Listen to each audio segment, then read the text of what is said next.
नवरात्रि की आप लोगों को बहुत बहुत शुभकामनाएं। एक बहुत सुंदर सावध में गाया जाने वाला एक गीत है, माता जी का गीत है। आप लोग सुनिए, आनंद लीजिए।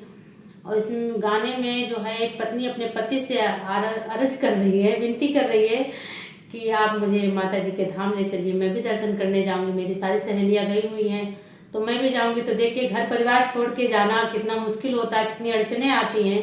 तो आप लोग गानों के माध्यम से सुनिए, बहुत ही आनंदित गीत है, आप लोग आनंद लीजिए। बलमा हो कब चलबा मैया जी के धमवा, सजना हो कब चलबा मैया जी के धमवा, बलमा हो कब चलबा मैया जी के धमवा। दिन भर करत रहे घरवा कई कमवा, बलमा हो कब चलबा मैया जी के धमवा, सजना हो कब चलबा मैया जी के धमवा।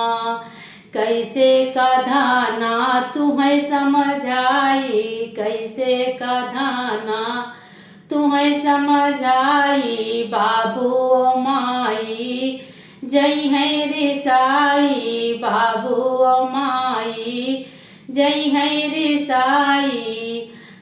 अब ही पड़ल बा खेतवा में कमवा, बलमा हो कब चलबा मैया जी के धमवा, सजना हो कब चलबा मैया जी के धमवा।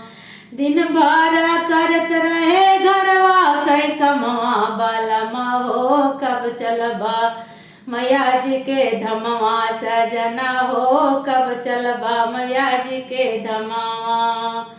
माई का अपने तीरथ करायदा, माई का अपने तीरथ करायदा, बाबूजी का अपने चारों धाम पठायदा, बाबूजी का अपने चारों धाम पठायदा।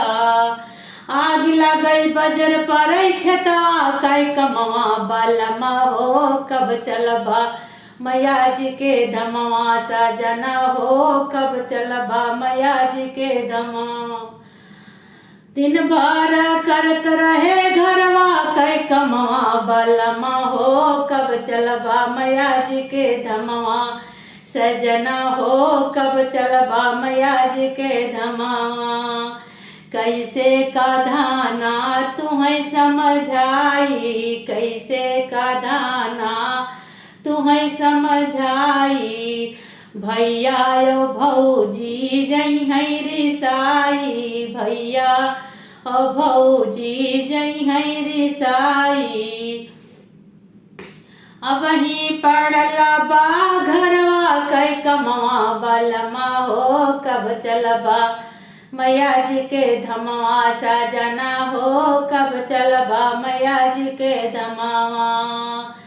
भौजी का अपने नैहर पठायदा, भौजी का अपने नैहर पठायदा, भैया का अपने परदेसवा भेजायदा, भैया का अपने परदेसवा भेजायदा। छोटकी नदिया का लैलिया संगवा, बलमा हो कब चलबा मैया जी के धमवा, सजना हो कब चलबा मैया जी के धमवा। दिन भर करत रहे घरवा कई कमवा, बलमा हो कब चल मैया जी के धमवा, सजना हो कब चलबा मैया जी के धमवा, बलमा हो कब चलबा मैया जी के धमवा।